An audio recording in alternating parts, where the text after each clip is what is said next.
And welcome, everybody, to the Monday edition of the Just Parlays show. I'm your co-host, Scott Reichel, and joining me once again is the man off of vacation, Chris King. Chris, how's it going with you? How was your honeymoon vacation extravaganza deluxe supreme? Whatever. Yeah, it's always nice to get a break. I mean, I haven't had one in 7 years. It was kind of weird. You sit around, you're like, well, I don't have Last anything time to. I had a break, gas costed a nickel. That's right, and you get 10 cheeseburgers for $3. But Yeah. uh, Now you can but get no, one cheeseburger for about $2.50. I know, and it's probably not even a good cheeseburger. Probably not. But no, I mean, it was weird. I didn't have any. I was like, I don't have to do anything today. And then I still got texted going, "Are you sending stuff in?" It's like, no. A, you're not my boss. B, I'm on vacation. Why are you bothering me? Well, either way, how'd it go? Nice and It peaceful. was nice. Yeah, it was nice. It was nice to get a break. I didn't want to come back necessarily, but that's the way the world works. Well, how does it feel that the day you came back, your team is in part of the Monday Night Football doubleheader? I don't understand why we have two Monday night games that you're going to have overlap. What happened to you have one at 7, you have one at 10.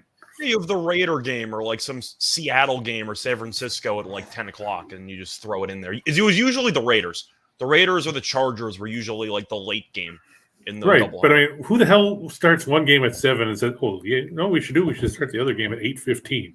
Oh, they're trying to cannibalize the ratings, and based on the fact that even though Buffalo, in my opinion, is the best team in the league, I do think that I'd say the Eagles and Falcons game is the more overall entertaining game, especially because of the spread. I feel like a lot of people just think Buffalo is going to kill Tennessee. I mean, Tennessee lost to the Giants. So Hey, the Giants are 2-0. I know. Not because Carolina's any good. Well, this is also true. That's definitely a factor, but I do think that the more entertaining game and the game that should have more ratings will be the Philadelphia-Minnesota game, because both teams are somewhat evenly matched. That's why the spread is so low compared to the Buffalo one. The thing is, the overlap might be okay because Buffalo might be up 14 in the first 15 minutes, and then people are just going to change the channel. So, I won't change the channel. I mean, I'm sure you won't because your team should be faring well. Yeah, there'll be a lot of people in Western New York that won't change the channel because they don't really care about the Eagles. The only guy that I know that cares about the Eagles I haven't seen in here lately, and that's Fry. Yeah, but either way, you have any overall takeaways from either college or the NFL? I think the best part about the Iowa game was the extended lightning delay. I'm trying to think if the fans should have been paid to stick around for the end of the game. Because it's not like Iowa's that like riveting of a football team to watch anyway. If you stayed there from start to finish, you should get tickets to the next game or something. You should get a medal. I'm saying give them a medal, a cookie, maybe even a $2.50 cheeseburger, something. Yeah, exactly. All I know is that if I was supposed to sit there in the middle of lightning delays, because there's bad weather involved too, so you're basically hiding out inside for X amount of hours. At some point, you got to at least realize, is it not worth it? Because I don't think watching Iowa beat Nevada was really worth their 8 hours, but hell, maybe they had some fun.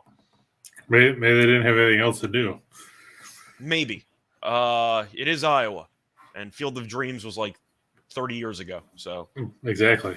How about the end of the Herm Edwards era as he becomes the second coach now to get fired in consecutive weeks, right after they lose to Eastern Michigan in Tempe? Yeah, the way that I viewed it, and the reason why when we broke down the Pac-12, my favorite win total is Arizona State under, just because of the amount of disarray surrounding the program, whether it involved the investigation, whether it involved the amount of coaches and transfer and players that dipped, and the amount of transfers they brought in. I expected a lot of growing pains early. I thought it was a little weird that the AD and company kind of met Herm Edwards in the end zone right after the game ended, basically telling him, good run, get the hell out of here. I thought it was a little weird they greeted him in the end zone to basically fire him on the spot. Do you think that was a little weird? Because I saw the video of it, and I don't think I've ever seen that before. Did they dump the AD too? Or is this the second AD that took over from the other guy? I think this is the second AD once removed. But no, I thought it was just interesting with the timing. I get you were going to fire him. It's not a surprise, especially with the investigations. You couldn't at least wait until after, the players packed it up and you couldn't call them into your office maybe 45 minutes after. But right after the final whistle, you greet him inside the end zone like 3 minutes later to fire him. I thought that was a little bit bush league, to be honest. Well, but I mean, it doesn't make a difference. He's going to get fired anyway. I'm just saying. I thought it was. You got to figure they were favored by 3 touchdowns, and they let a guy who had never run for 100 yards in his career run for 258. I didn't say he deserved to keep his job. I just thought they should have handled it a little bit more classy. But I mean, it kind of reminds me of the funny part, which was week 1. People were asking for an underdog pick, and I picked in Northern Arizona solely because they were playing Arizona State. I picked the wrong team that was 3 touchdown underdogs to upset Arizona State. So apologies there. I was about 2 weeks premature. Well, I mean, that happens. I mean, what else do we see? We saw App State continue the ridiculous fourth quarter runs for them. They went on a Hail Mary where the ball got tipped, and then they couldn't tackle the guy. I guess it worked out for Troy in the end, not for winning the game, but because of the fact that they ended up forcing App State into attempting a Hail Mary. Did you agree with the safety decision? Because I still wasn't sure if that was the right move or not. But I guess the argument is, well, you forced them to throw a Hail Mary, so I guess it worked out. I know they lost the game. Do you think they should have taken a safety there? Because I really don't know if that was the right move or not. I know overbettors were thrilled before the Hail Mary anyway, but I don't know how to feel about that. It's hard to say. I mean, every situation is different. We saw the same thing yesterday at the end of the Rams game where they took a safety because they just had a punt blocked for a touchdown. But that would make sense because you're traumatized on what happened about 5 minutes prior. But I don't know how I felt about that Troy one. It seems like we've seen that in the Sun Belt a lot. I remember Lafayette took a safety against App State a couple years ago. It seems like App State's always involved in those games. But we have seen a couple of intentional safeties in that league. They lost the game because of a Hail Mary, so I don't think the decision actually came back to bite them because they would have had to punt anyway. But I don't know. Hail Mary on 4th and 10, no less. And for the record, Bryce was short by about like 10 yards. Like it looked like Trubisky's Hail Mary at the end of the first half. Like it was rough, but it ended up working out. I guess App State won the game anyway. One of the crazier endings we'll see all year. I still think the Florida State LSU ending is going to take the cake for the entire season. But that was one takeaway. Auburn is really, really bad. I took Penn State. I didn't think they were going to win as one-sided as they did. But Penn State, I think, overall is a pretty good team. I'm not a big Clifford guy, but they really need to give Singleton the ball more. Like, he's clearly their best offensive player, and they give him, like, 10 carries a game. Like, he should be averaging closer to, like, 18 or, like, 22 or something like that. But Penn State, solid team. I believe they're number 1 ATS in the last, like, 2-3 years. They've been really good against the number. But it really goes back to the hiring of Harsin from Boise, and they were in flux, trying to relive the glory years of paying players like Cam Newton before it was cool and trying to regain some of that title cachet. But, unfortunately for them, Harsin, I thought, was the wrong guy. I didn't really like him that much at Boise. I thought that he was kind of out-kicking his coverage, so to speak. And it seems like he is not worked out, and he might get bought out at some point in the next year. Other stuff I took away. BYU, I guess they forgot how to play football in between beating Baylor and going to Eugene because they were still missing guys, right? Offensively, like Romney and company. Yeah, but I mean, you just beat Baylor and Oregon, the best team that they played this season. They got waxed by 46 points. I know it's Georgia that we're talking about, but still. Then you beat Eastern Washington. Who cares? BYU got crushed. Honestly, looking at that game, I thought Oregon was going to crush them based on the line alone. I thought it was a little bit sketchy. Same thing with the Washington-Michigan State game. I was just looking at the line, and I'm like, all right, Penix is a quarterback. Michigan State still can't stop the pass. I'm like, all right, so Washington's probably going to kill them. And they did. So some of these lines... Penix had almost 400 yards. Some of those lines you can argue sometimes the wrong team's favored or the line's a little bit off. And sometimes you feel like the line is so off or confusing that you'd be a fool to bet against it. I felt that way with Oregon and Washington. It just seemed like at home those were the clear home run trap line sides. And they both really dominated from start to finish. Michigan State peaked on a goal line stand and they gave up a safety about 2 plays later. That was basically the peak of the game for Michigan State. Now, from the betting perspective, did you get caught up in betting the Syracuse-Purdue under? I did not. That was a catastrophe. Having said that, my friend did have a player prop on Schrader over 1.5 touchdown passes, and he ended up also having Syracuse money line. So if you had Purdue or the under in several capacities, you got absolutely torched. Charlie Jones will play on Sunday. Can't confirm. He's a hell of a receiver. He'll end up being some type of Edelman. He's probably got more receiving yards than all of Iowa's receivers put together. I'm just saying, he might have had more receiving yards in that game than Iowa has the entire season. But Charlie Jones just screams to me like Edelman 2.0. I just see him being a steady contributor, either in the slot, maybe as an undersized wide receiver 1 or 2. The guy can play. He's tremendous. And it's also kind of ironic because he transferred from Iowa. So, yeah. What about some of these other games that a lot of people didn't necessarily talk about? I had Western Kentucky with the points. They thought they were going to win straight out. Instead, they kind of wilted. They kind of wilted late against Indiana. Kind of. And Indiana on the live line was like 13-1. Yeah, well, they were. Western Kentucky was up in the fourth. Yeah, they ended up. They did cover. I mean, they were a 6.5 point underdog. They lost by 3, but they couldn't make plays late. They gave up 17 fourth quarter points. They got too conservative. It seemed like the entire game was Western Kentucky has it in the bag. They're going up tempo. Indiana really couldn't stop the run for the entire game. And then Western Kentucky did what teams should not do, which is play not to lose. And they got extremely conservative. They had a couple of really short drives. They gave up a touchdown and a game-tying 2-point conversion with less than a minute to go. Yep. And then they shanked the field goal in overtime. But realistically, the fact that it went to overtime told you all you kind of needed to know. They just really, really tried to milk the clock instead of just playing their game. And it came back to bite them because their game was torching Indiana for 3.5 quarters. Yeah, that and the fact that, they couldn't finish drives in the red zone. Narveson hit field goals of 34, 20, and 24 yards. So, I mean, you had 2 drives inside the 10 that you couldn't finish. Plus, you had Reed throw an interception, too, around the 10-yard line. For the record, also to go through the card, I don't think that Nebraska would have really had much of a different result if Scott Frost was still the coach. No, I watched that game. I saw because I took Oklahoma, and I'm like, oh, look, Nebraska scored on their first drive. What the hell's going on? And then I went back and looked, and it was 49-7. I'm like, okay, well, yeah, sounds about right. That's Nebraska. The other one, I was going to say that game was kind of just a blowout from start to finish. Besides that, Florida was very unimpressive against South Florida, but they won the game. They won the game because South Florida shot themselves in the foot. Yeah, it's a Jeff Scott team. What do you expect? I mean, I think he's going to get fired at some point. I don't think he's a good coach. They drive down the field. They get inside the 20. They get sacked. Then they go to kick a tying field goal. The punter drops the snap.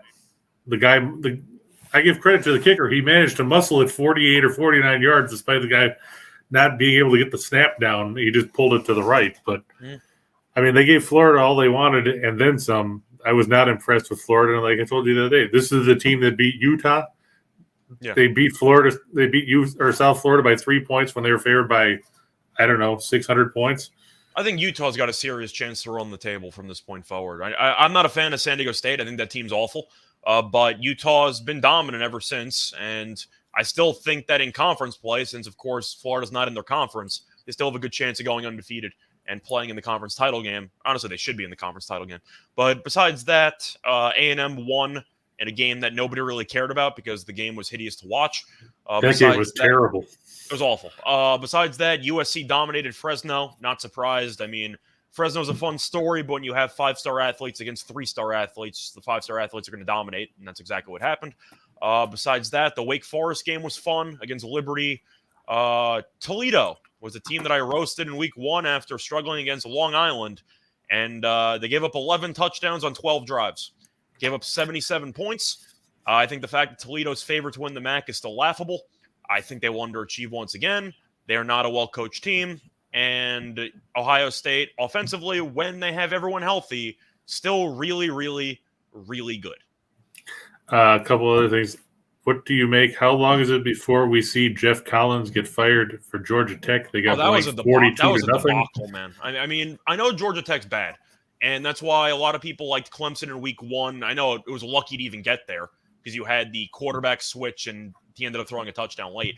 But Georgia Tech, realistically, I don't know why they abandoned the option. That was the most success that they've had, and they were like a consistent 8 or 9 win team, and they would make bowl games. And I'm not saying that, I don't understand the idea of trying to become more orthodox and maybe attracting more recruits, but it clearly hasn't worked. At what point do you potentially go back? Because Georgia Tech has been such a disaster since switching to the pro. I believe they were on the pro under Collins, right? Yeah. That has not worked at all. I think that if you're not going to get many in-state recruits because Georgia's going to take every single in-state recruit that's worth a damn, you have to rely on at least speed or some attributes that you can excel in, misdirection, etc. I really think they should go back to the option. I think that makes all the sense in the world when you know that all of the 5-star and even some 4-star guys in your state are guaranteed to go to Georgia. And how bad do you feel? How bad do you feel that you went from the option to the pro style offense and it doesn't work, and Georgia State went away from the option and now they rack up a zillion yards? Georgia Southern, I don't know if they rack up a zillion yards. It was only against Nebraska. They got killed this past week. Well, they lost by 2 touchdowns, but UAB has been a good defensive team since they came back. I'm just saying. So when you say racking up a bunch of yards, I do think it was a little fluky in the fact that Nebraska fired his D coordinator tells you how bad the defense was. So I like option teams. I always have. I mean, I made a decent amount of money on Army over the weekend. They were favored by 13.5 or 14 against Villanova, and Villanova was giving up like 5 yards a carry. I'm like, all right, Army's going to run for 500 yards, and they basically did and dominated. But I really feel like running the option is extremely valuable because most teams in conference play only have 1 week to prepare. And you can't exactly organize a great scout team in the span of like 6 days to prepare for an option. I think it gave teams that would have been struggling to pull in quality recruits or at least to compete athletically, it gives them a fighting chance because game planning wise, they might be light years ahead of the opposing defense. And what did you make of Kansas going on the road? Imagine Sims, the mobile quarterback, in a triple option system at Georgia Tech. You're telling me they wouldn't win like 7-8 games if they had an actual competent triple option offense there? I think Sims is a perfect quarterback for that system. True. They could use Paul Collins back or Paul Johnson back as coach then. And Sims can throw. But I think you can look at the athletes on Georgia Tech, and if they would actually still be running the option, they have a lot of current roster pieces that I think would actually fare pretty well in the option system. Yeah, I could see that. Unfortunately, I was going to say, what did you make of Kansas going on the road and beating Houston in Houston? I mean, I said it a week or two ago. Leopold is a phenomenal coach, and Buffalo's been a mess since he left. Buffalo lost to Coastal, right? It was a close game, but they lost this past week. They lost 38-26. Oh, I thought. That was a close game. But still, I think Leopold's a great coach. And I made some jokes on Twitter. Even after beating West Virginia, they should give him like a 15-year extension. And then it was halftime and they were up 2 touchdowns. And I said, actually make it a 30-year extension. Leopold is really doing miraculous things with that program. And I feel like Kansas should really throw the kitchen sink at him before an actual powerhouse does. Because you're looking at the names that Nebraska's throwing out there. I'm not saying Nebraska's nearly worth the same as it used to be worth. But you're like Matt Campbell, who's considering making a move or something like that. I think Leopold is a hell of a fit for Nebraska. I don't know if he's flashy enough for them. But don't you think Leopold has to be on the short list of coaching targets for struggling Power 5 schools? Because he has really put on a masterclass in about a year and a half. I mean, I agree. It's just a matter of, will he go anywhere else? I mean, you look. I think Kansas should give him the money before he has the chance to dip. That's what I'm trying to say. Yeah, 159 points in 3 games. That's more than Kansas has scored most seasons. Schools. It's not like they've been playing like the random awful schools that give up a bunch of points, like Southern Utah giving up 73 to Utah. Like, they have played actual teams. They scored 50-plus against West Virginia, and they killed Houston. Houston's defense with the defensive line was supposed to be pretty good this season. So Kansas, they got something going for them. Like, I really like what Leopold's done. And I mean, if you were looking at coaching of the year leaderboards, if there was actually a betting market for it, or if that even existed, I got to assume that Leopold's the significant favor right now because people thought Kansas wouldn't win 3 games in 2 years. I mean, put it this way: in Les Miles' last season in Kansas 2 years ago, they played 9 games and scored 142 points. Yeah, all season. And now they already have 159 in 3 games. they're probably number 1 in the country, right? For points per game. They are. They're averaging 50 plus. Well, you got Ohio State in there. But Ohio State only scored 20 something against Notre Dame. They are third. Who's ahead of them? Let me see. Let's see who it is. Third. Okay. I'm trying to think. Like, if you're including like FCS schools or teams playing against Presbyterian, I can't compete with that. Michigan. Okay, that makes sense. Michigan's had the easiest non-con schedule imaginable. And according to this, Tennessee, who just beat Akron 63-6. Yeah. Michigan, I forgot about though because they played Hawaii, Colorado State, and UConn, so they should be scoring 60 a game. Yeah, that's right. Okay. The doormats of America. Well, I had somebody reach out to me on Twitter saying like I think Michigan's really, really good. I'm like, don't get me wrong, I think Michigan's a good team, but like this is why you should not schedule any difficult games out of conference if you're a preseason like top 15 team. If you just run the table, you're going to the playoff.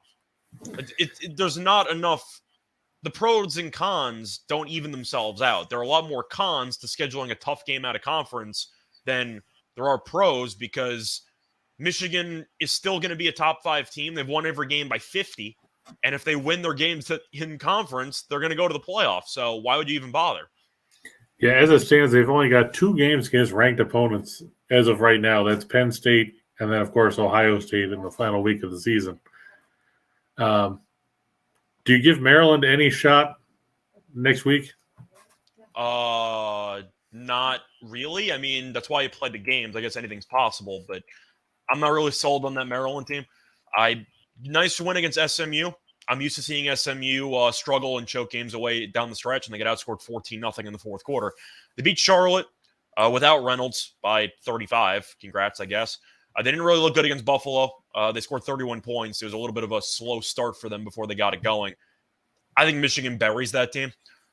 I like the over. I think you'll see points, but Michigan's offense, they switch quarterbacks. I like the move. It's a huge step up in competition. Well, McNamara's hurt now, so. Honestly, he shouldn't have been the starter anyway. I mean, we can all just look at McCarthy's a much more talented player. I mean, it's a no-brainer when you look at actual talent that McNamara should be the backup, but people are attached to him because he led them to the playoff last year. But I think Michigan wins that game going away. Maryland's very good every year under Loxley of being a solid team in the beginning of the year against bottom feeders. They'll occasionally beat like a West Virginia or somebody, and people are like, Maryland might have something going. Maryland. And you look back 4 months later, and they're 6-6 going to a random bowl game like on December 24th. It's usually how it goes. Like they usually win 6 games, and they have a good start to the year, and then in conference play they get embarrassed. In the Big House, I think Michigan kills them. I think Michigan wins by anywhere from 24 to 30-something points. I don't think it's close. Early line on that game, between 16.5 and 17.5. I'm taking Michigan or pass. I think that Tua's brother is pretty good, but I've seen him in conference play. He'll make a lot of mistakes and he'll throw a bunch of picks. And I think Michigan's defense is still underrated. I think it's still a good unit. They don't have Hutchinson anymore, but it's still a pretty good unit. I'm assuming we're in agreement there. If I'm playing the game, I'm laying. Yeah, total on that game anywhere between 61.5 and 63. I'll take the over. I think Michigan scores 40 plus. I think that offense is actually really good. I know they haven't played anybody, but I actually do like the weapons on that team. Yeah, when Blake Corum scores 5 touchdowns on 12 or 13 carries last week. Of course, UConn, again, showed they can't throw the ball. It's not UConn's fault, though. I mean, their starting quarterback broke his leg in the first quarter of the season. I think they might have actually beaten Utah State. When Utah State got killed by Weber. I think UConn might have actually won that game if the starting quarterback didn't break his leg.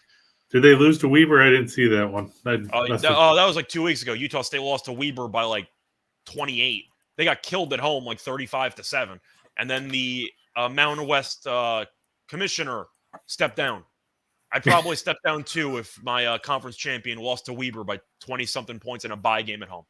So, yeah, I'm joking. I'm sure they weren't correlated, but it's been a rough start for Utah State. But the point is, going back to Michigan, Maryland, I've seen this movie before. And my roommate is from Maryland, and he'll tell you straight up they always start the year 3-0 or whatever, and they go into a big conference game and they lay a huge egg and they lose by 40. It's a common theme. I think Michigan kills them going away. Other interesting games coming up this week. Kirby Smart saying, "Don't sleep on Kent State" as they come to Athens. I don't know if that's Kirby Smart just trying to, blow smoke up people's asses. I made a decent amount of money on Georgia first half. Rattler was awful as I expected. That worked out pretty well. Georgia is the best team, and it's not even close. I mean, you can argue that Georgia looks like an NFL team, and the second best team in the country is Ohio State, like Michigan right now. I mean, Michigan, I guess you have to disqualify because they really have not played anybody. But Bama played one good team whose quarterback got injured in the first quarter, and you still barely won, and a safety kind of helped you out there. I didn't think Bama looked that good against UL Monroe.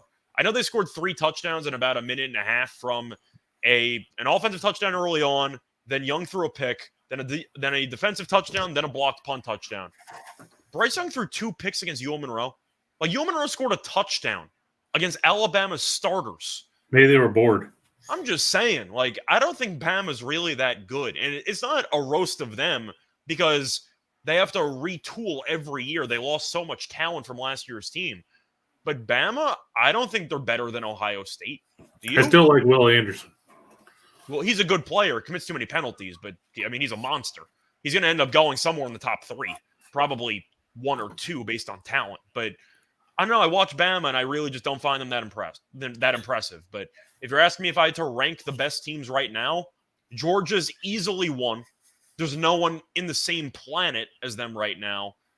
I'll go Ohio State 2, and then I think Michigan and Bama are probably 3A, 3B.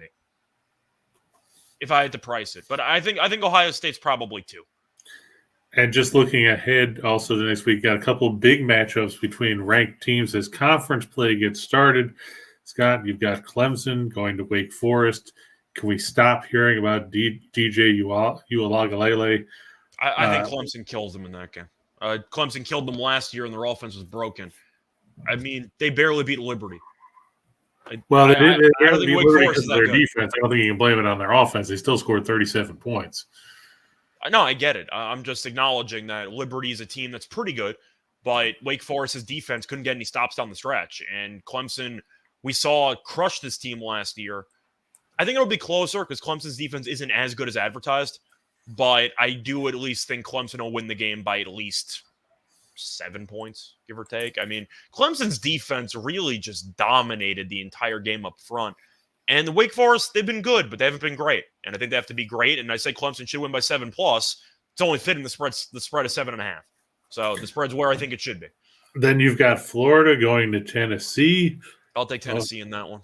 Always an exciting matchup. Josh Heupel and company against Billy Napier. And, of course, the other matchup of ranked opponents, where else would it be but the SEC, because you've got Texas A&M hosting Arkansas, a team that struggled against Bobby Petrino's Missouri State team before pulling away in the fourth quarter to win 38-27. I'm not going to overreact. I'm not going to overreact to that. I was just going to say, well, they have issues moving the ball against a pretty good Texas A&M defense that held Miami in check last week.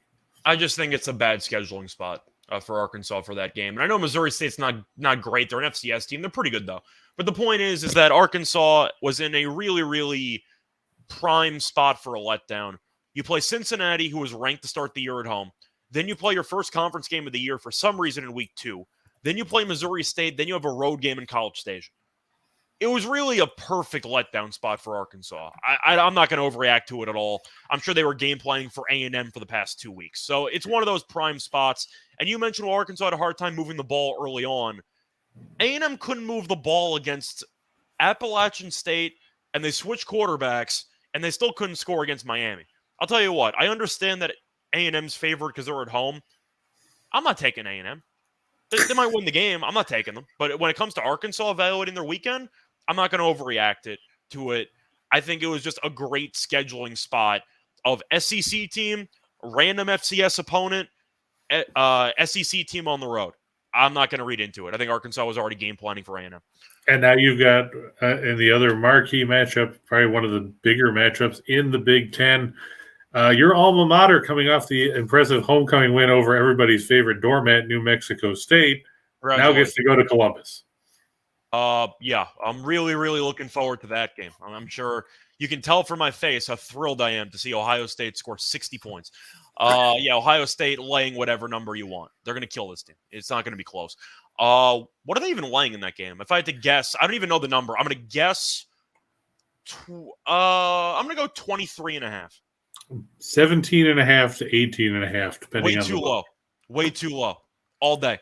Total between 56.5 and 57.5. Wisconsin won't move the ball.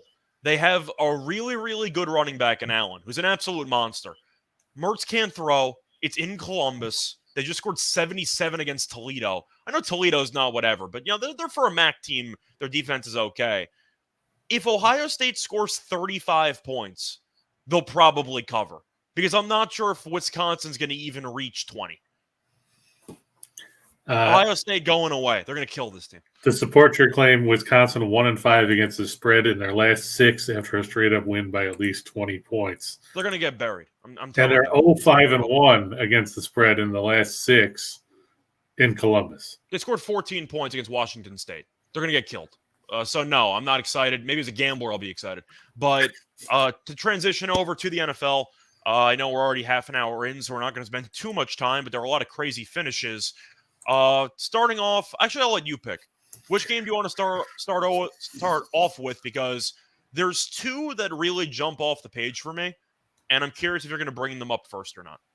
Probably not, because the first time I'm going to talk about is I sat here yesterday afternoon doing the Bucs pregame report with Jim and James Big Game Canada, who's played for the Bucs, and I said that if the Bengals couldn't beat Dallas by double digits, they have bigger problems than we thought.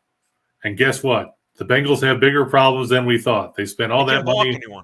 They spent all that money retooling that offensive line, and Burrow's been sacked 653 times in 2 games. It's also not even just the sacks; it's the fact that you have elite receivers and you can't take any shots because you only have 2 seconds to get rid of the ball. That's why most of the passing plays were checkdowns in the flat. They didn't have time to do anything. And half the time, he had some passes where he would throw it, and the guy hadn't even turned around yet. Yeah, because he didn't have a choice. He was going to end up on his back, and Parsons is incredible. So 13 sacks in 2 games, and you just spent a bunch of money getting Kappa and getting Collins. Who else did they pick up? Ted Karras? Picked up a couple of options. None of them have worked out. Mixon had, 4 yards at the half? They just looked awful. I don't care, what you say about the Bengals. They've gone back to being the Bungles. I don't think Taylor's a good coach, but I can't even blame him at this point. If your offensive line's broken that badly, then I don't know if coaching's even going to help you at that point. Well, if your offensive line's broken that badly, that's your own damn fault by not being more I'm going to blame the front agency. office. I'm not going to blame the coach. I don't think Taylor's a good coach, but when your quarterback actually has no time to throw the ball, it doesn't matter what offensive background you have. The quarterback's not going to have time to let any plays develop. I'm not going to blame Taylor there. I just think the offensive line's been a mess.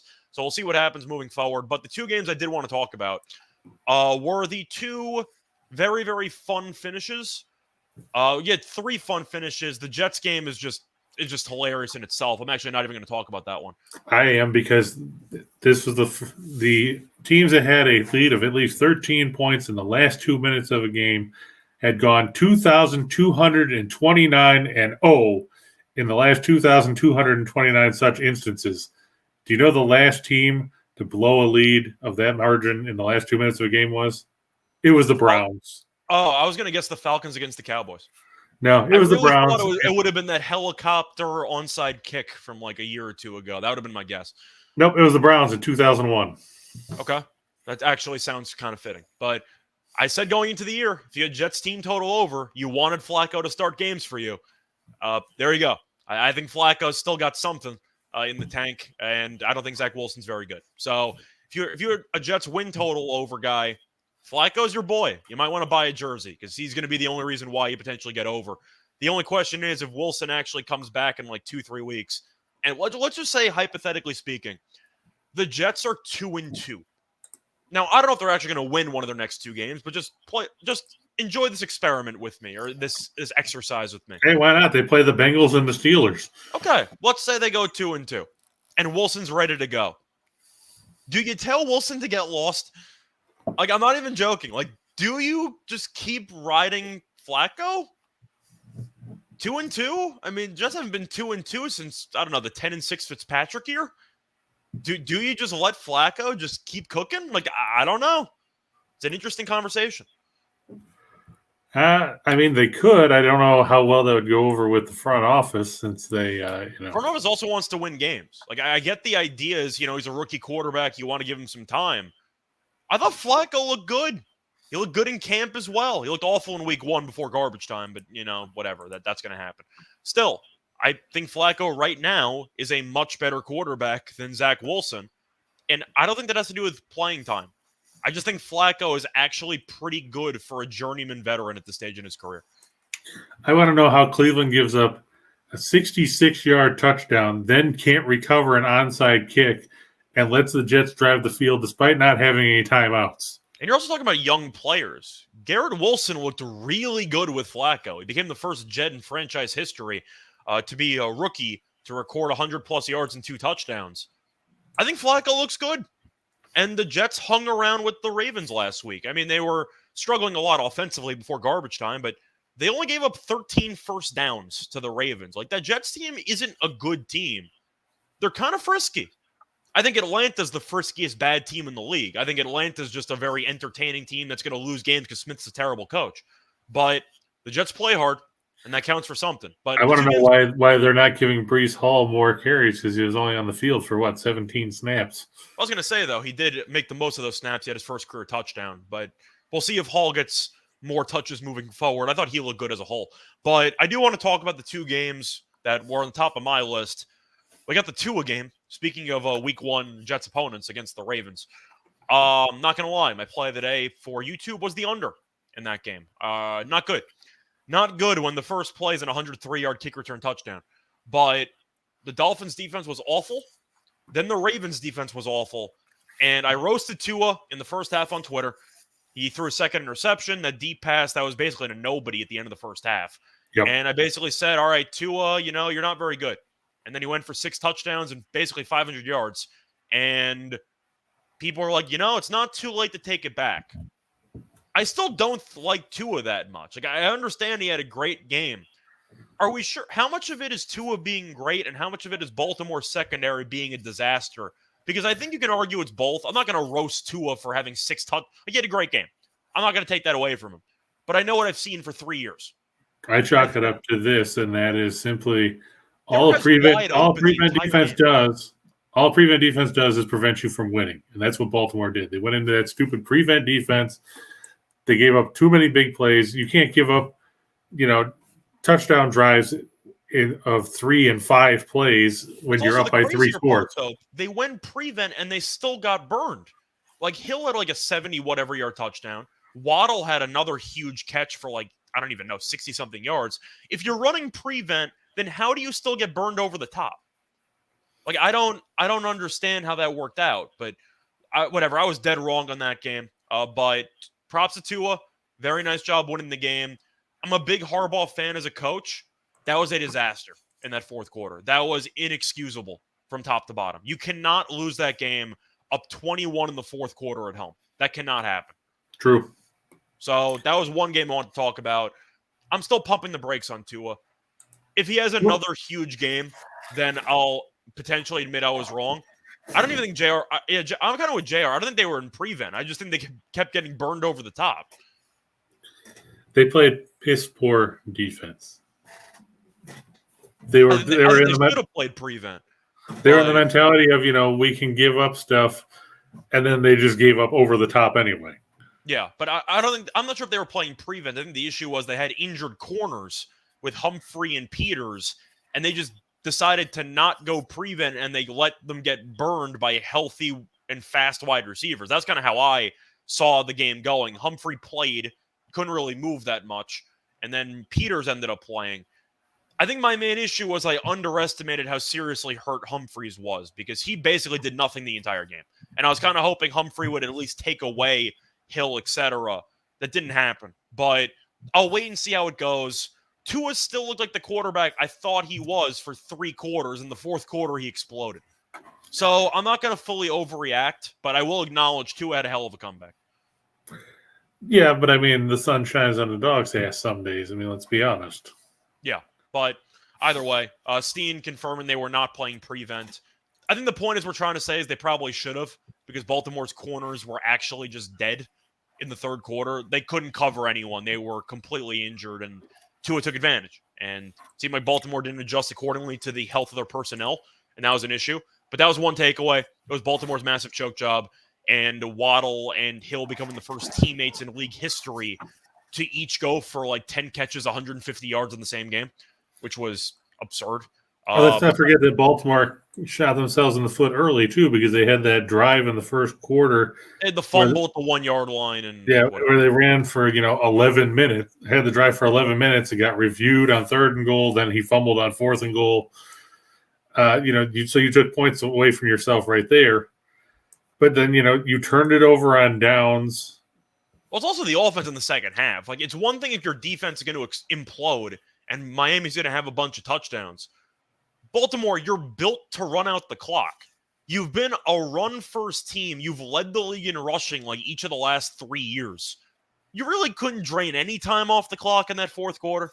He kept trying to throw. I mean, if you look at they had the 4th and 1. Jackson got stuffed. Then Miami scored. Then the next drive, he tried to go deep to Likely. He got bailed out on a defensive holding. Then they ran for -2, and then he threw 2 more passes that were incomplete. So they chewed up a whole minute. Baltimore's running game's been broken, and that's a serious underlying theme here. Maybe when Dobbins comes back, it'll fix it. But the point is, they can't run the ball. And their main source of, I'd say, success in the past couple of years was running the ball. So exactly. That's a great Roman offense for you. But it kind of goes both ways, because on one hand, the defense was awful, but the defense was also probably gassed because they were on the field the entire fourth quarter. Baltimore couldn't drain any clock, and that's the only thing they were known for the last 2 years. Yeah, you look, Lamar had 119 yards on the ground. The rest of the Ravens running backs. He had 119. He had a 79-yard touchdown run. So there's a massive outlier in there, but true. Right, but I mean, the rest of the team had a total of 36 yards. Yeah. No, Tua was good. I'll give it to him. It was a great comeback, one of the greatest comebacks in franchise history. I'm also acknowledging there were a lot of really wide open guys for big plays. So I'm going to pump the brakes. I'm not going to say Tua is a top 10 quarterback in the league right now. Props to him, though. Did a great job of rallying the team. Baltimore's got problems. I'm going to take all of Tua's credit because, like Scott said, if the defense is gassed and they have nobody out there. I'm not taking all of it because he still had composure. He led them on the game-winning drive. He still had a couple of moments there that I can't really scoff at. But there were a couple of really, really bad blown coverages that gave away basically 150 passing yards in 2 plays. Just saying.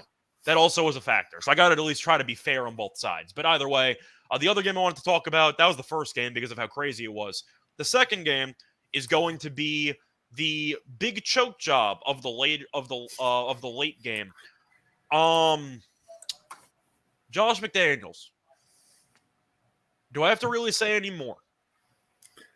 I will say that in the Raiders' defense, they were Arizona's last drive was bailed out a couple times by defensive holding calls that were ridiculous. That's fair too. I mean, Murray's laying on his back, and 3 seconds later, here comes this flag out for defensive holding when Max Crosby sacked him right before the 2-minute warning. That was one of the ultimate, though, like contract games. And I know that Murray got paid a bunch, and he's still immature, and I'm sure he went home and played Xbox for about 3 hours. But still, what he did in that second half was otherworldly. And when it comes down to it, based on skill set, that was kind of like watching, I can't even think of a comparison, like prime Michael Vick. I mean, that was nuts. Him running around the pocket, 2-point conversion play. Crosby has him dead to rights. He's 30 yards behind the line of scrimmage running around. It looked like Michael Vick with a lot shorter legs, but you get the idea. I don't think I've ever seen a quarterback look like that in a long time. It was like a mix of Michael Vick's speed with those BS Russell Wilson plays in Seattle, where he would run around and find Doug Baldwin for like 40 yards on some broken play. I don't even know how to describe what I saw from Murray in that second half. That was one of the most incredible just performances from a quarterback I've seen in a while. And I know the stat line for Tua, people are going to think I'm a hater because Tua's numbers were better in the end. Murray took over the whole damn game, and I did not see that coming.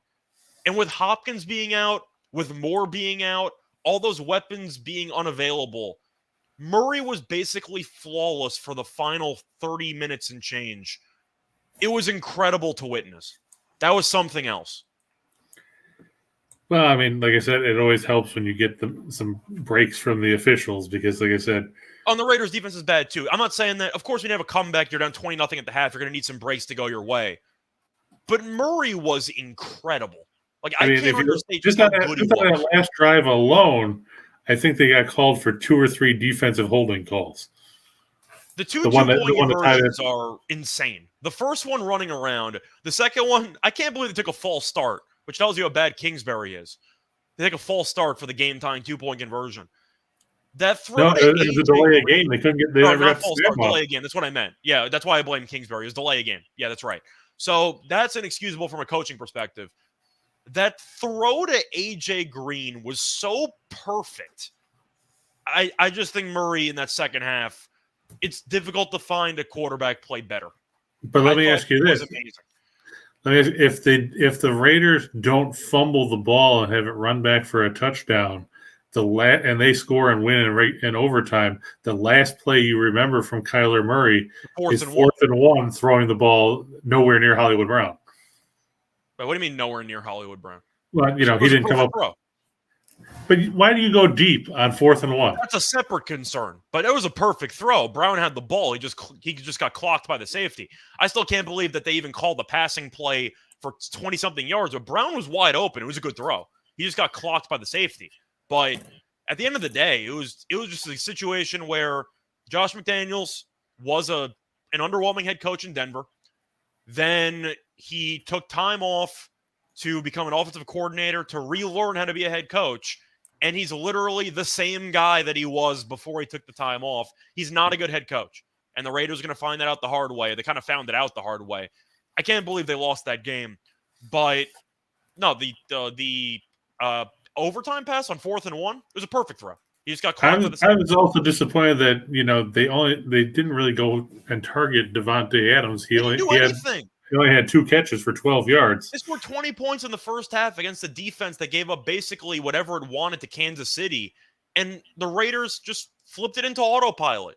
They thought the game was over. They didn't bother in the second half. And it's a serious red flag, especially when you give McDaniels that much money and not much overall length for the contract. That was a terrible coaching job by both coaches.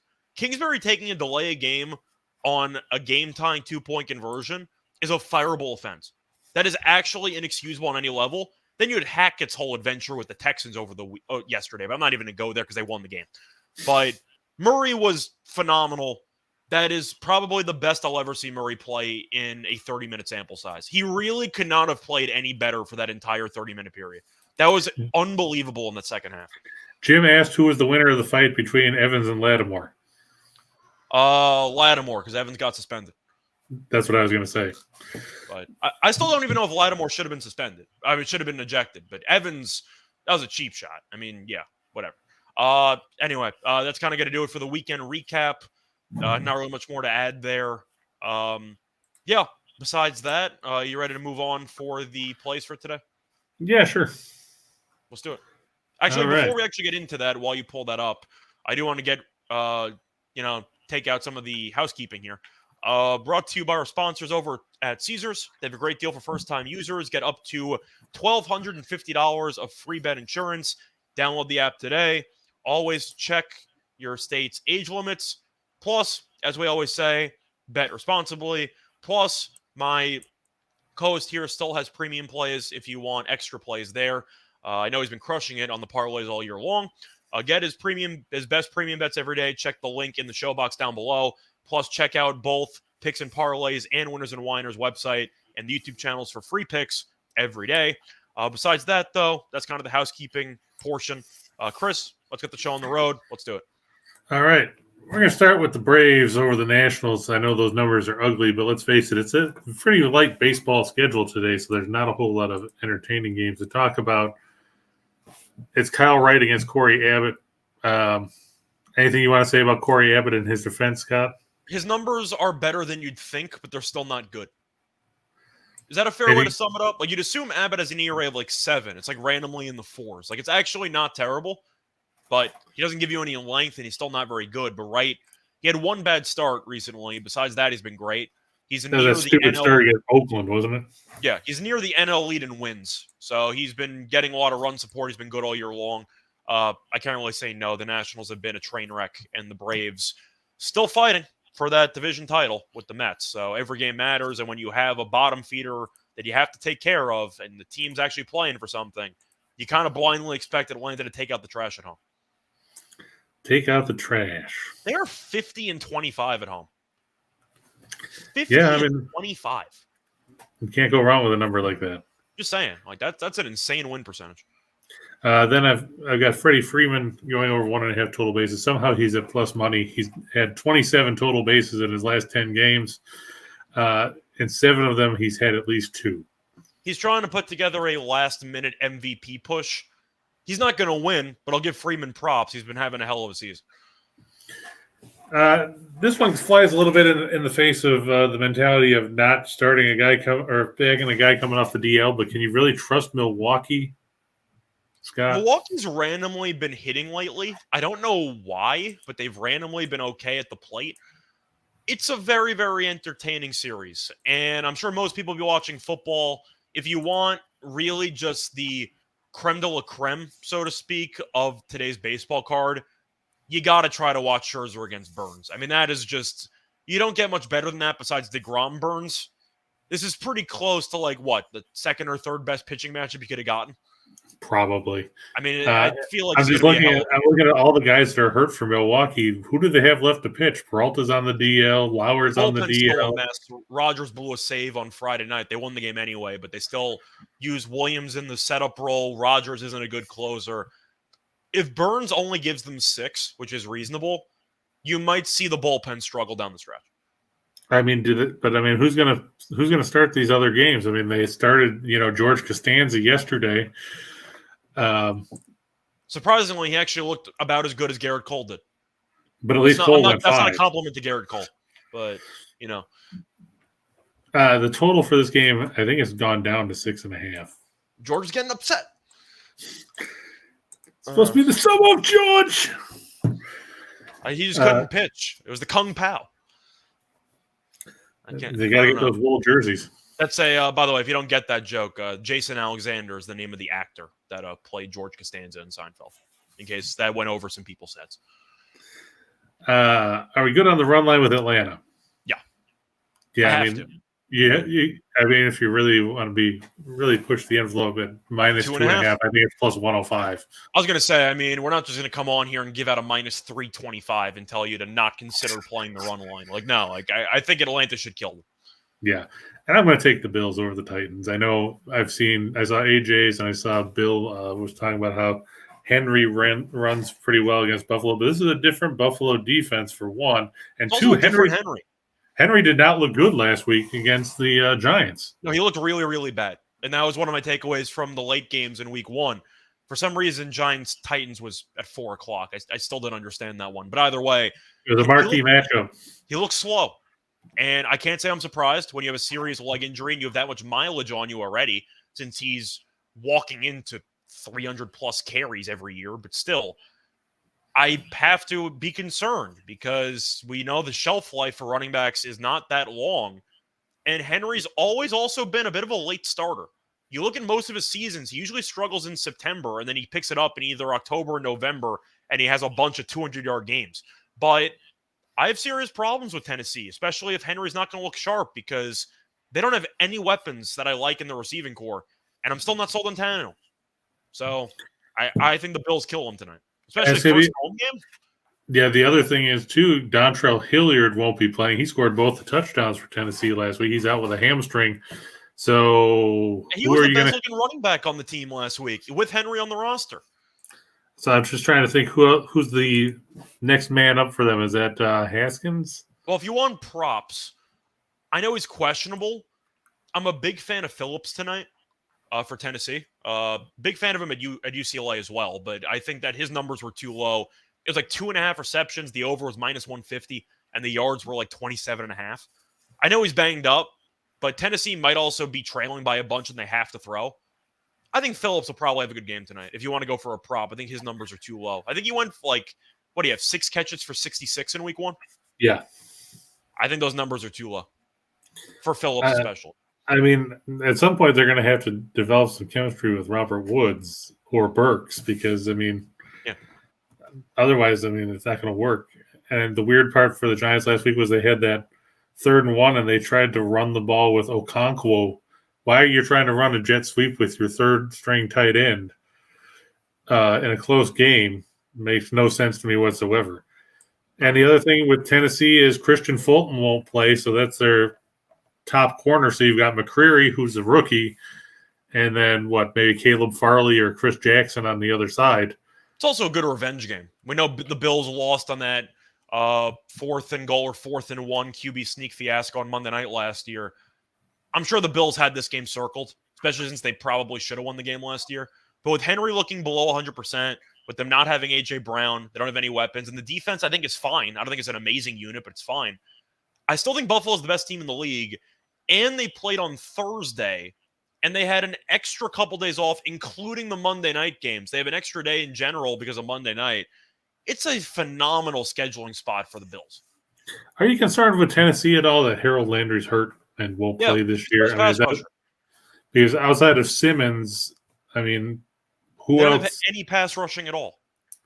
Like, no, of course I'm concerned. Landry was their best pass rusher.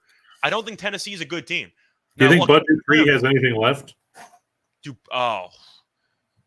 has more left than Clowney did on that team, but Clowney randomly had a sack last week, and I know he's officially been ruled out for next week, speaking of Clowney already. But still, no, Tennessee I don't think is a very good team. I picked the Colts to win the division out of default. The fact that Jacksonville actually has a shot now tells you how bad that division is. But, I mean, damn, the Titans, I don't think they're very good. Agreed. I think Buffalo wins going away tonight. It makes you wonder who's going to win the AFC South with as bad as some of those teams have played. We saw Indianapolis do nothing against Jacksonville. They still haven't won there since 2014. I was rooting for Houston. I was kind of hoping they would beat Denver, make it interesting. But unfortunately, they had 2 winnable games. They didn't win any of them. I think that's a serious problem for Houston moving forward. It might beat Tennessee because at least they won't fully self-destruct. Do the Colts bring in Ellinger? Like, I've been saying that Matt Ryan's been cooked for about 2 years now, and now it's blatantly obvious he's totally cooked. I got in early at the ground floor. The stock, it feels great. I got a lot of return there.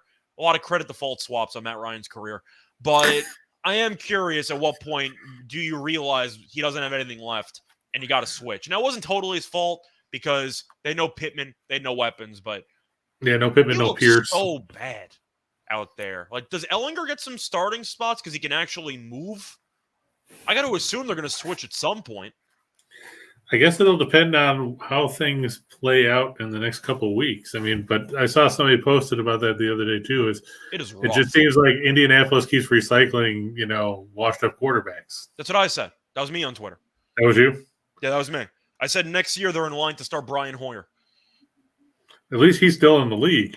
That's the point, though. It can't be Flacco because Flacco is better than Matt Ryan. The point is you have to get a progressively worse quarterback every time you go. So I think Brian Hoyer is the leader in the clubhouse to start next season.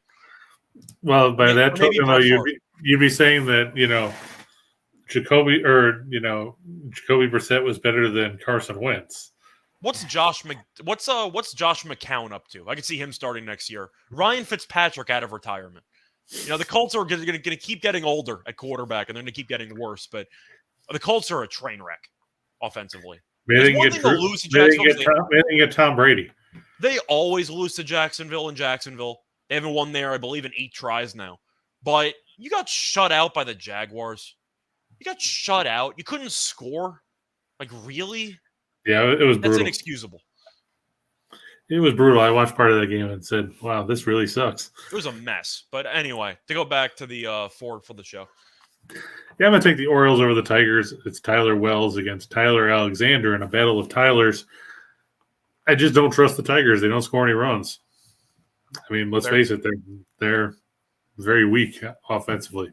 They also don't have a great pitcher on the mound. The one concern I had there, though, was Wells, who's been a little bit underwhelming lately. But you're kind of hoping facing the Tigers will help him get back on track. Plus, Baltimore is still really good at home. Yeah, I mean, they had some struggles, and they're not playing Toronto here, so. And Detroit's a disaster on the road. Yeah, 25 and 46, Tigers good. are. Good thing Rye's not here, because I'm taking the Vikings over the Eagles. Really? You're backing Kirk Cousins? Okay. Yeah, I know he doesn't play well in primetime games, but I watched most of that Philadelphia game last week. They couldn't stop Detroit. They gave up 35 points, and if it wasn't for the pick six they got, they would have been behind when the game was over. I still don't like Jalen Hurts. I think he thinks run first too much. He doesn't throw it. I know they've got A.J. Brown. They didn't use Goddard as much as I expected last week. Well, Devontae didn't have a catch, so it was really Brown or nobody. He did everything for that team last week. Yeah, there's that too. For the record, I know that we keep, kind of roasting Kirk Cousins, whatever. I actually do like the value on the Vikings. It wouldn't surprise me if Philly wins the game, but I see a coin flip in the fourth quarter, and if you're going to give me a coin flip, I don't mind even money getting 2.5.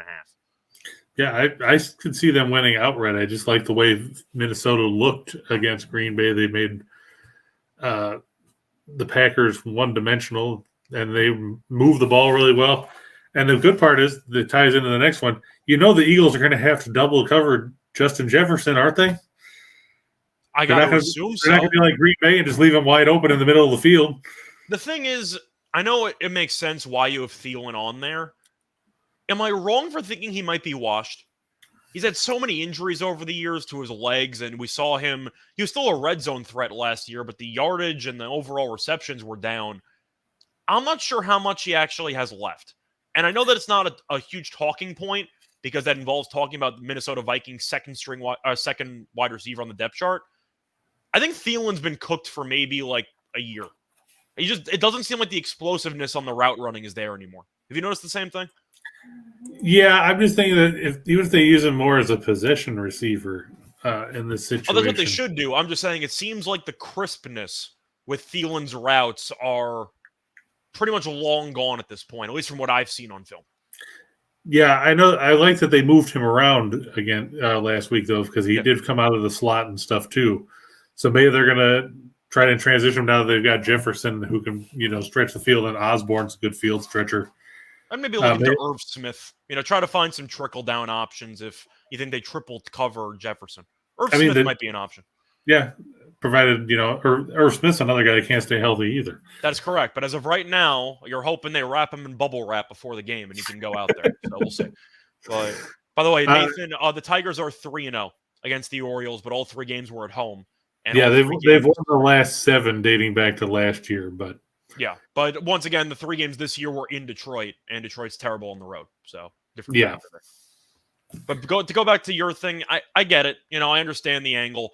The Philly should double team or triple team Jefferson because he's an absolute savage. So, I get the idea.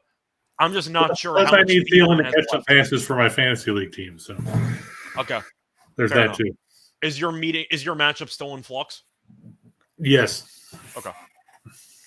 And then Stephon Diggs over 74.5 receiving yards. Diggs is going to be pissed off because they fined him because he, taunted Jalen Ramsey last week after he caught that 50-yard touchdown. Gabe Davis still questionable, or has there been an He's update? Questionable. I saw Garofalo said that he might be on the doubtful side of questionable, but the fun thing about it is they've got enough other guys that, even if they had to split Crowder out there or put Jake Kumaro out there, whoever it is, the Titans don't have any corners. Yeah, they really don't. I think Diggs goes off tonight. I mentioned Gabe Davis because if he doesn't play, I like the Diggs over even more because you could be talking about how Kumaro might have some reps or whatever, Crowder maybe. I wonder if they're gonna have Shakir in the lineup because he was inactive last week. I'm a big fan of Shakir. I think that he should be on the field, but of course, they have too much talent. They're too deep a receiver. But Diggs has chemistry with Allen, and when you bring in a couple of new receivers, you're not going to have that chemistry. McKenzie's another good example. He could have a big game if Davis is out. But Diggs was great in week 1. Tennessee doesn't really have a pass rush. They don't have a great secondary. It's why I'm low on the team. I think Diggs probably walks into like 7 catches, 110. Yeah, I was thinking somewhere in that range. At least he'd hit 90, 95 yards at the bottom end. But with those guys not really having much of a secondary to work with, it's easy he could get one over the top. That's what I see.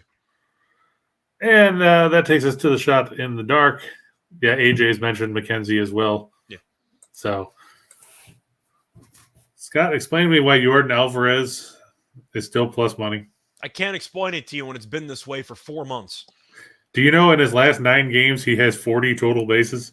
Well, he also had 3 home runs in 1 game, so that also helps the numbers. Hey, Al Bundy scored 4 touchdowns in 1 game. Nobody just pointed out that it was in 1 game. It doesn't matter. He could have gone pro after that. He should have gone pro. Mm-hmm. But Alvarez is just, he's been destroying people. Do you think he'll finish 3rd, maybe in the MVP voting? Jordan? Yeah. I'm going to say no. Does Trout finish 3rd despite missing like 80 games? Like I don't know. Trout's second in the AL in home runs, and he's missed like 70 games. Like I don't know. Can Trout be 3rd? I don't know. Maybe make it the top 5. Yeah, he'll 100% be top 5, maybe top 4. He might even finish 3rd, as you said. I don't know. I don't know if he'll finish 3rd. I mean, I think Judge is clearly 1 and Ohtani's 2. I mean, the rest doesn't really matter. But yeah, I like how Phil Nevin said that, Ohtani's the MVP. What's he supposed to say? Well, he was a lousy third base coach. Now he's a lousy manager next year anyway. Whatever. You talk up your guy. Bill says Dalvin Cook's rushing yards should hit tonight. I think it's 70.5. You agree with that? Detroit killed them on the ground in week 1. So you're kind of hoping that they can get something going. I don't know. I'm not sure about Dalvin today. I am kind of curious with the new actual play calling if they will lean to the ground game because it was so good for Detroit against Philly, or maybe they just let Cousins throw it around the parking lot. We'll see. But so you could go the combined yards for Cook. It's an option. I don't mind receiving yards for Cook. I think that he's going to have some opportunities in the pass game. I'm just going to take a quick look and see what that is. I got to assume it's somewhere in the 20s. Rushing and receiving yards total is 92.5. So for just receiving yards, it's like 15. Yeah, just receiving yards 19.5. Okay, so it's like 15 to 20. That's not bad. 1 screen pass you might get there, or That's even true. if they're playing catch up, he could catch something. Like I think there are ways for Dalvin to get involved in the pass game, especially with the way the Eagles don't tackle. Yeah, that is true. Do I like Rasmussen? I like him to go over. I like him to go over in strikeouts. I don't know if they'll beat Houston because Tampa Bay doesn't score a lot of runs. That game is such a coin flip. I'm really not a big Garcia guy, and Tampa's been so good at the Trop this year. And that game is coin flip going all over it to me. Yeah, I'm just worried if they score any runs. Plus, Houston was plus money, so I let it. Yeah, no. I like the plus money with Houston. That game really feels like minus 110 both sides. Speaking of Trout, Scott, look, there he is. It should be there. Pete Alonso, that's my reach for the day just because of the fact that, hey, why not? Burns has not been as dominant striking guys out lately. I noticed he had struck out less than 6 or less in like 7 of his last 8 starts. Yeah, he also throws a bunch of strikes, and Alonso's a free swinger, so he'll have a lot of pitches to potentially hit. And back to Freeman when I had him up top there. In case you were wondering, he's facing Merrill Kelly in his career. Freeman 6 for 14, 4 doubles, and a homer. So there's that as well. Charlie Blackmon. Do you like Charlie Blackmon, Scott, or do you like Crone better? I think that Crone's had a better year. I think at this stage in their careers, Crone's probably better. Blackmon's had the better career, and I'm shocked he's still in Colorado. That answers your question. Well, you say that about pretty much everybody in Colorado because you thought They didn't Chrome trade would be. anybody. The team sucks, and they kept everyone. But I hope he goes over. I got the Rockies' first 5 team total over 2.5 as my play today. That was it? 2.5? Yeah, exactly. It was 2.5 At for Coors Field against Junis? And according to Ballpark Pal, it's supposed to be like 15% increase in runs, home runs, and extra base hits. So Junis was good in Coors Field a couple weeks ago. I'll take my chances. He has not been good for the past couple months. I saw 2.5 in the first 5 with the weather benefiting, whatever. I'm like, all right, I'm expecting a 5-5 game after 3 innings. Like, all right, just give it. It might be 5-5 after 1. So I took the 2.5. That was my play today. Trey Turner. Somebody explain to me how Trey Turner is at plus money. I don't know. Good player. Yeah, he's got at least 2 total bases in 8 of his last 10. Yep. He's got a hit in each of his last 10. And let's face it, I know Merrill Kelly's been decent, but at some point that Arizona bullpen is going to come into play. I was going to say, didn't the Dodgers also get to him a couple starts ago? Yeah, they did rough him up. That's what I thought. Nathan says Garcia sucks. Well, you can suck and be on a good team and still win double-digit games. I think Garcia's mediocre. I just think the issue is everybody else in Houston's rotation is so good that he looks awful by comparison. Yeah, I mean, I'd like to have a back-of-the-rotation starter who sucks, but, you know. Just saying, Brown turned out to be a very good prospect. He's been good. McCullers came back off the IL. He's looked good. Verlander and Valdez are both lunatics. I mean, you got a really, really good rotation in there. And Urquidy's not bad. Yeah, that's what I'm saying. So Garcia's the worst starter that they have, but he'd probably be a 3 or a 4 on most teams. That's how deep Houston is in the rotation. Yeah, I mean, I would love to have a back-of-the-rotation starter that's 12-8 with a 4.04 earned run average and averages better than a strikeout an inning. It's a hell of a deal for a number 4 and number 5. You know, I mean, if he sucks, I'd like to know, you know, what a really bad pitcher is. I mean, because when you say sucks, I think of Patrick Corbin. That's fair. Yeah. But I know there's a lot of teams out there that wish they had some pitchers. Mm-hmm. Are the Mets going to blow the East? It's going to be close. I'll tell you that much. It might come down to the final weekend. Yeah, they got that, and they've got a 3-game set against each other. Is it this week? It's either this week or next week. Yeah, I know it's coming up. I know it might be after this Brewers series for the Mets. Yeah. Meanwhile, I'm just trying to wait out this Cardinals future that I have. I got them to win the division. If they win it, I make $1,200. Right now, they're up 8 with roughly 16 games left, about 17 if you want to meet in the middle between the Cardinals' remaining schedule and the Brewers' remaining schedule. Good shape. Hopefully, they don't choke. So that would be good for me.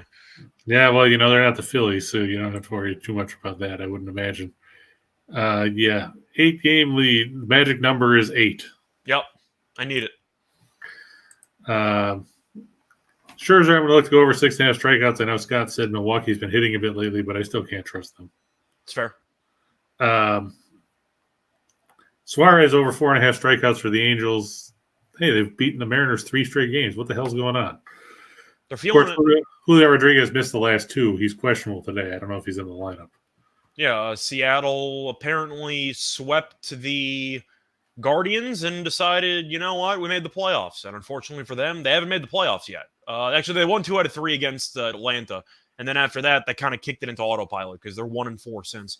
So we'll see what happens, but they should make the playoffs. I said it's going to take a monumental collapse. It would be better if they didn't get swept in a 4-game set against the Angels, but Suarez has been pretty decent this year. So, yeah, he's pitched well for a guy that nobody cares about. Yeah, that's what I'm saying. He's not that bad. Kyle Wright over 5.5 strikeouts. Let's face it, it's Washington. We've talked about how their lineup wasn't great when they had Soto and Bell. Now they don't have them. Yeah, and they got a whole bunch of guys that remind me of the Cleveland Indians in Major League. That's fair. And then Rasmussen over 4.5 strikeouts. The Astros, I don't get it. They're not as contact prone as they used to be. I mean, they've struck out more than you would expect, given the way that lineup is with Altuve and everything else. Well, with analytics, it seems like everyone's more okay with it, so teams have started to fully pivot.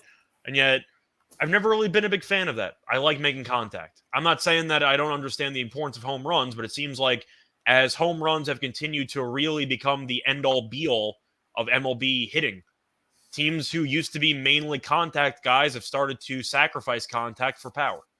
That's why Altuve is, 30-something home runs this year? Is that what he's up to now? I don't even remember. What does he have? 20-something? 30-something? I don't know. Let's take a look. He's got 24. 24. Okay. I'm saying 24, though. Like, that's a lot. I was thinking of Mookie Betts. Mookie Betts is like 30 and change. Yeah. But still. Yeah, I think that you're going to see the Astros probably make the World Series. But having said that, I like Rasmussen as a pitcher. So. Yeah, I mean, and McClanahan, I think, is due back tomorrow off the IL. Are you going to fade him because of the fact that he was on the shelf? It's tempting. Say that much. I'm not supposed sure to face. I think he's supposed to face Javier. Which, if you're going to say that an Astros starter sucks, I would probably say it's him because he's only 9-9. Javier also is not going to start in the playoffs. He'll be a middle relief guy. True. But I was saying, if you're going to say Garcia sucks, then you should be saying Javier sucks. But the point is, I've seen Javier be a fringe starter bullpen guy. Garcia's only been a starter. True. So Garcia has value. Javier has value when he's not in the rotation. That's the difference between the two. Yeah, and then Wednesday it's going to be McCullers and Kluber in the finale of that set. At least as of right now, because God knows it could change. Either way, that's going to wrap it up for the Monday episode. We'll be back once again on Tuesday. I know Chris and I will also be on the NFL show this upcoming week, so stay tuned for that. That should be exciting. I believe that gets posted every Thursday. Thursday? Yeah, I think it's Thursday. I believe Thursday, so we'll be on that also. Looking forward. But until next time, until tomorrow, good luck to all of you and all of your bets. Bye, everyone.